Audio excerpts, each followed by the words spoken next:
It's time for Out and About with Grout. I'm Jamie Grout, and this is a podcast that helps to fill a void in the Newton area with, some local interviews for both Newton and Grinnell. And today I'm excited to talk to Newton Mayor Evelyn George, and we'll get to talking with her in just a couple of moments. This is not really so much an interview as what it's going to be a conversation. So I've told Evelyn, I'm not going to be the only one to ask questions. I want her to ask some questions of me, so she'll be doing that later on. First of all, I want to plug the Capitol Theater. They have a movie that I think is going to be a blockbuster going on now, Deadpool and Wolverine. And I worked at the Capitol Theater when I was in high school as a projectionist. They don't use those anymore, but they did back then, and it was a great place to work, and I got to see a lot of good movies and eat free popcorn and pop. So it was a good time, but I want to support the Capitol Theater. It's nice to have it. And Jessica Lowe-Volks has gone crazy with her Voices of Impact. She has some excellent people coming to speak. Newton's own Pride and Joy from The View, Sarah Haynes, will be here August 6th. And then Gary Powers Jr., the son of Gary Powers, who was in that U2 plane. You might remember that if you're a historian from the 1960s. He's going to be in Newton coming up August 8th, so I wanted to put in a plug for that. Okay, I'm going to get to my first victim. This is actually a person that I admire quite a bit, and Evelyn, I've told you this story before, but I got to know you when Chaz Allen put us both on the Maytag Bowl Restoration Committee. I'm working at Hy-Vee part-time these days, and Chaz was in yesterday, and usually we just say hi and he walks past and whatever. Well, yesterday I just said, I want to thank you, Chaz, for putting me on the Maytag Bowl Restoration Committee with Evelyn. And I said, that Maytag Bowl Restoration Committee was interesting.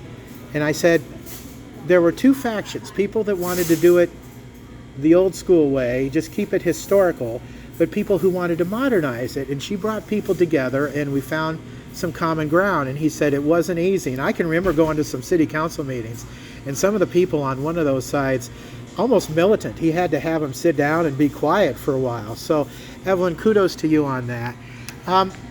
Was that your start for public service? Is that what made you want to be in the city council?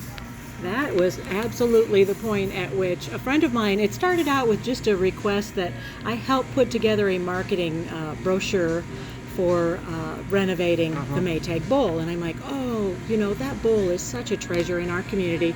I'll definitely do that. Well, from there it led to that committee that you mentioned, and it has been, the highlight is definitely the people I got to meet and work with on that committee, because we certainly had strong feelings when we started.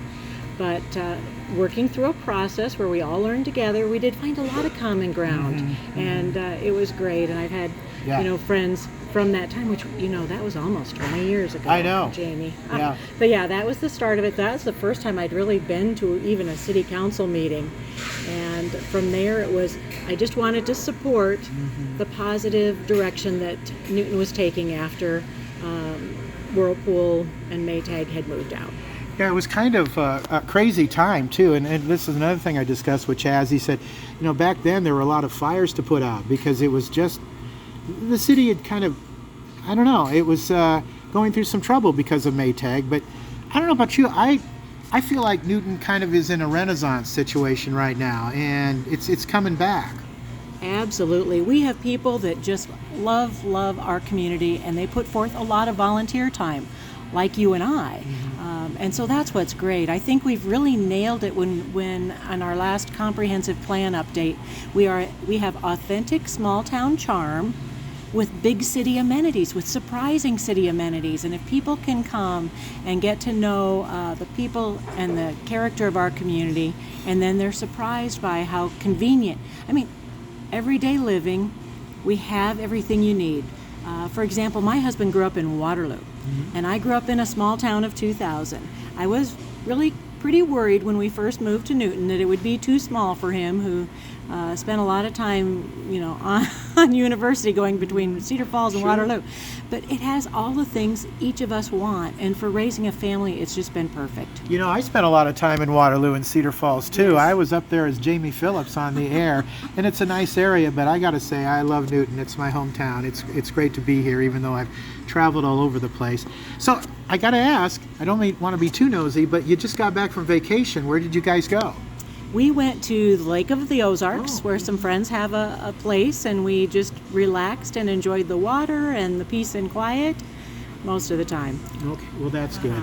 So what made you decide to run for mayor anyway? It's funny. It's kind of a calling. It's kind of, there's a need, and at that time I just wasn't sure. Well, I had just learned that Mike Hansen really wasn't going to run, and I thought, I was going on vacation. I thought, I'm going to throw my hat in the ring. I think there are some things I can do to help bring our community together and really move forward with the positive. Is it the job you thought it would be, or is it a bigger job than you thought it would be? I got to ask. It is far bigger than I realized, which is kind of funny because I was on the council for 10 years. And yet the city is a very complex organization.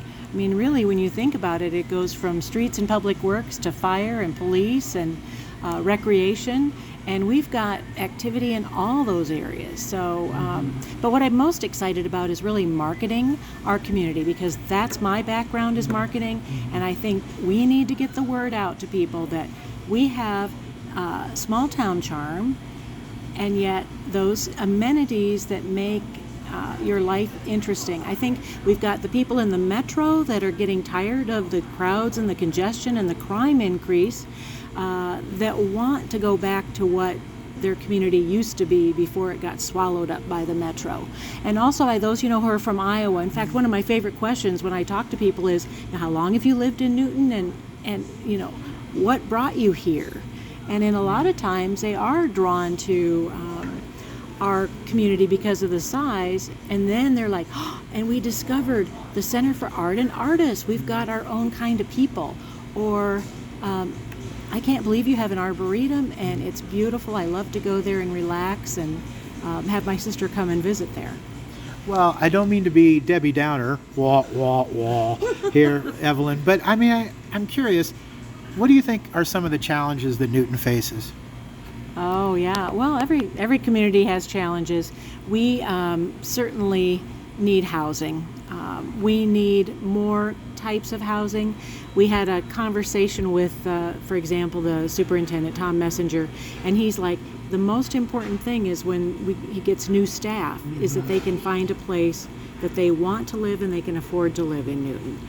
I do believe that the new Legacy Plaza apartments are going to fill a need, especially for those new college grads that are used to a more modern loft-type apartment that has the shared community room and the exercise room, and that is right next to some entertainment and that cool environment. Sure. We also need, and we now have Arbor Estates, so we can get some new housing that's built. But I'm also hearing that people want some more, like the condos that are by the hospital. Oh, okay. That you remember were built after some D&D were torn down. Sure. That easy living, where someone else takes care of the snow and the grass. So it's getting that, and actually. We did do and receive, and we put in an application for Iowa Thriving Communities, and Newton was selected this year, which is going to be great in terms of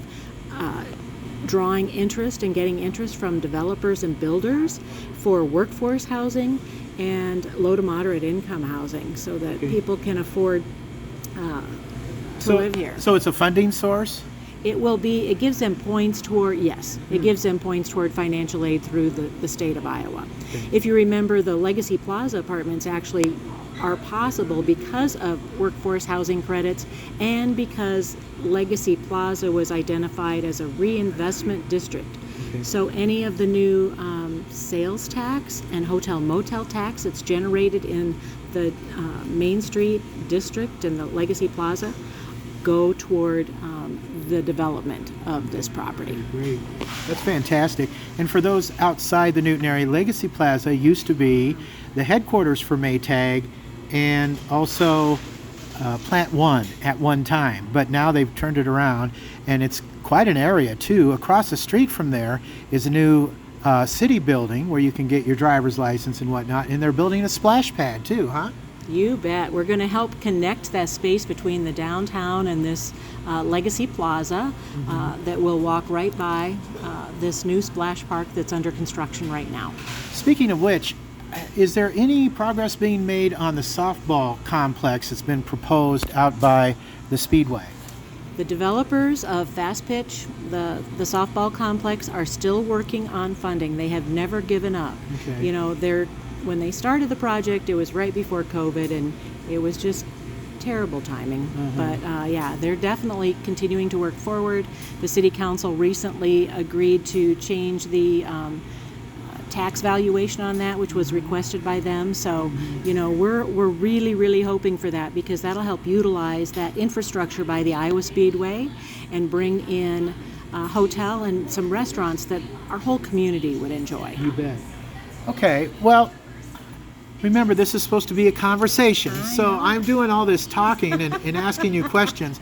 What do you want to know about Jamie Grout? I want to know what brought you back to Newton, because that's one of my favorite questions as I talk with people that were Newtonians and left. And well, I had decided to leave radio, believe it or not, because I wanted a higher paying job. And it doesn't always pay the best. It really doesn't. So I was working as Jamie Phillips on the air in Waterloo for about 10 years. I was at KOKZ, and then they changed format and went from what's called hot adult contemporary to an oldies format.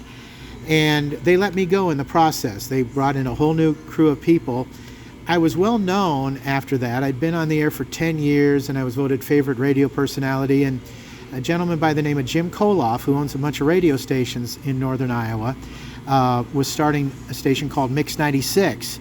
And I got on the air on Mix 96, and I was there for a number of years. But then I left there to be the marketing director, PR person for Consumer Credit Counseling of Northeast Iowa. And I learned a lot about debt. And, you know, medical costs are the number one reason people declare bankruptcy. It's out of control. And they've really helped a lot of people who had gambling debt and all this. And I learned more about how to deal with money. I was not really very good with money before that, but I think I've become better through that. But I missed radio. I missed radio so much. It gets in your blood. And, you know, there's a picture of me on my Facebook page of me playing radio when I was 7 or 8 years old. And it's something I always wanted to do. I can remember going to Kioway in Des Moines with my parents and begging them to let me see the DJs perform, because they had street side studios. And on the right side window, you could watch the DJ, and on the left side window was the newsman. And I said, that's what I want to do when I grow up. That dude is having fun. He's playing music, telling jokes, talking to people on the phone, you know, reading commercials. It's a fun job. And it is a lot of times a fun job. I mean, there's stuff that's not glamorous going on behind the scenes, of course, but it's really, really good. So I went and started looking for a job. I needed my radio fix so bad that when I was working for Consumer Credit in Northeast Iowa, the program director of Star 102.5 in Des Moines needed somebody to work part-time. So I would drive 2 hours to Des Moines to work at Star 102.5 from Waterloo and back, 4-hour round trip, you know, just so I could get my radio fix. And with that, I made what's called an air check, like an audition tape. And I sent it to the guy who was the manager of the radio station. It had just been bought by a gentleman by the name of Dean Goodman, and he had worked in Waterloo and knew about me, offered me a job, and here I am. Was back here for 16 years, and I never thought I'd return back to my hometown, but here I am. You know, you just don't know where life is going to take you. You don't. It was when I first graduated from UNI, I was teaching in Mason City at the high school and was called into the principal's office on my second year of teaching and told my contract would not be renewed due to declining enrollment. And it was at that time that I found out about a job at Maytag. And actually I thought, you know what, I'll just try it for a year. If I don't like it, I'll do something else. Right. So, but take those chances. Sure. And I'm excited that you are doing this podcast because there's this huge hole. I was listening to KCOB back in the mid 80s when I came to Newton, because when I get to work, people would be talking about the Cardinals, whatever sport was in, and I needed to know before I got to work. Yeah. And then I continued that when I was, I was commuting to West Des Moines here from Newton for 18 years and listened to KCOB on my commute to keep up with all the news and to hear Jamie's voice. Well, thank you very much. I appreciate that. And I don't know where I'm going to land. I don't know what I'm going to do, but in the meantime, I'm going to be doing this podcast, and I'm excited about it. I've had a lot of people encouraging me to do the podcast. Jeff Mackey, who's a good friend, in fact, before I even left the airwaves here in town, he was encouraging me to do a podcast. Grout, you got to do a podcast. And so, I was talking with this one radio company, and if they end up hiring me, it won't be till later in the year. So I need to do something in the meantime, so this is what I'm going to do. You can't take the microphone away from me. That's all there is to it. And he's been coaching me, and he's been telling me what podcast to listen to. So thanks to Jeff Mackey for that. I appreciate it. Also, my sweetie, Little Red, Lynette Neubauer Baker, made the logo for the Out and About with Grout Facebook page, and she's really good at graphic design. And by the way, I'm going to put in a plug for her here. If you need promotional products, calendars, pens, pencils, whatever, backpacks, T-shirts, get a hold of Little Red. She'll do a good job for you and try to get you the best price possible. So I just have to do that because she's wonderful. She really is. And we actually dated in the 1980s when I worked at KCOB before. And then I came back and got involved in community theater, and she tried out for community theater where we had originally met in the 80s. And one thing led to another, and we got back together again. So it's been wonderful.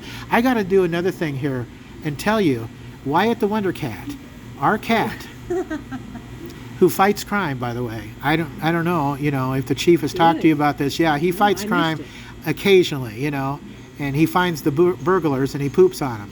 Oh. So that's his big weapon. And so anyway, it's his 12th birthday today. So happy birthday to Wyatt the Wonder Cat. Did you have any other questions for me, Evelyn? I was going to ask what you ended up as your title for your podcast, because I noticed online you had lots of suggestions and encouragement. So that's great. Yeah, Out and About with Grout. And I want to say, too, that this podcast is not just going to be Newton focused. It's also, I want to include people from Grinnell too, because they kind of have the same thing going on there where they need to have some people on the air and have events. Somebody suggested to me this morning that I might want to interview the president of Grinnell College, which is a great college, and a lot of people call it the Harvard of the Midwest. So that is fantastic. But we've got a lot of stuff to brag about in terms of education here too with DMAC. Absolutely. DMAC, and especially the partnership DMAC has with the high school, is fabulous too. The students at the Newton High School can earn college credits by being dual enroll. They can take classes at the DMAC Career Academy, and in fact they can get certificates and some training so that they can go right to work after college, or actually after high school, or work during school in nursing programs. And the DMAC Newton campus has the exclusive campus to offer the Baking Culinary Institute and the court reporting. So they're a fabulous partner, in addition to also having their business resources, which offer support to local business and employers for whether it's a customized training program or to help their employees get the certifications they need. Sveta Miller is now also, a couple people are working on the 10,000 Small Businesses program, Goldman Sachs. Now, what is that, Evelyn? I think you should have some people from DMAC, Goldman Sachs, explain more about that. It's ways of supporting people who are starting or have a small business and want to expand. And then there's also through DMAC, I'm just learning, you can also go to a venture school if you have a business idea and you want to put the plan together so that you have a good chance of it being successful and being able to talk to get funding to start your business. Because the Newton Main Street program is one of only 36 in the country and Puerto Rico that was selected for this pilot program on, it's 3 E's. It's on entrepreneurial education, equitable entrepreneurial education or something like that. It's pretty fancy, and I've been going to the webinars and learning a lot about what's available in Newton. And actually, almost 50% of Iowans are employed by small business. Oh, okay. I found that surprising. It's like 46%. Yeah. Which is pretty exciting. That is exciting. That, that would be a great thing for people to explore, and there are just lots of resources. Please reach out to the Newton Main Street, the Chamber, DMAC, the city. All these groups are happy to help. Well, and I hope to talk to Aaron Yeager at Main Street and also to Bill Peters, who's going to be the new provost at DMAC after having been principal at the high school here for a number of years too. So they're going to be in upcoming episodes. Anything else you want to ask me? My life is an open book, mostly. Goodness. Well, you know what? And I have been reading your Facebook post for a long time. Well, how's life going now? Thanks for asking. And you're like, okay, I don't want to know. No, it's okay. I have had a lot of people, in fact, not long after my employment was terminated, I posted on Facebook, would you support me doing a podcast? Over 700 people said they would. The problem there is, what kind of content would people want? And so I hope to not make this boring by any means at all, and I hope to make it interesting for people, and I'm looking forward to suggestions. But as of right now, I'm kind of in limbo. I've applied at some different places and whatnot. I've talked about being a bus driver. I've talked about getting my CDL. I've talked about putting on my crash helmet and being a driver's education instructor. I had a guy I went to school with reach out to me and said, boy, there's a real need for driver's ed instructors, but there's a lot of hoops to jump through with that. And really, I am hoping to stay in radio one way or the other. So, I'm doing okay. And Little Red's been very supportive. The community's been very supportive of me. I know, Evelyn, I have a lot of people, they're cheering for me, they're praying for me, and that means a whole lot to me. So I'm hanging in. I'm doing just fine. You've got the right attitude. Like I said, my first job, I was called in the principal's office. My second job, I got called into HR and escorted out. My third job, it just was not a good fit for me. And because that was in Muscatine, so our family moved to Coralville, but we left our hearts here. Sure. So you know what? It's like we came back, and it's like what I learned too is that I didn't have to get all my personal satisfaction and enjoyment from my job or my career. There were ways to supplement it. And maybe that's how I got into city city government, because jobs aren't all there is to life, and you've got to figure out, kind of follow your heart, and our heart said we want to live in Newton. Well, in volunteering and doing community service, what you do is very fulfilling. It has to give you a good feeling inside when you've accomplished something neat. It does. It does. And I know it's hard. Transitions are hard. Yeah, it is. Because especially when you really enjoy it as much as you have. And then I also did an exercise where I came up with a long list of things that would be worse than losing the best job in the world. And actually, I can share that list with you if you need it ever. Okay. All right. I'm looking forward to that, Evelyn. Thank you so much for joining me today on the first official Out and About with Grout. I appreciate it. Keep up the good work as mayor, and onward and upward. I'm honored to be your first guest. Okay. Evelyn George, the mayor of Newton, on our first Out and About with Grout. Thanks so much for joining me. And we'll post another podcast or two next week sometime. Let me know what you think. Drop me a comment. I'd appreciate it. In the meantime, grout is out. See ya.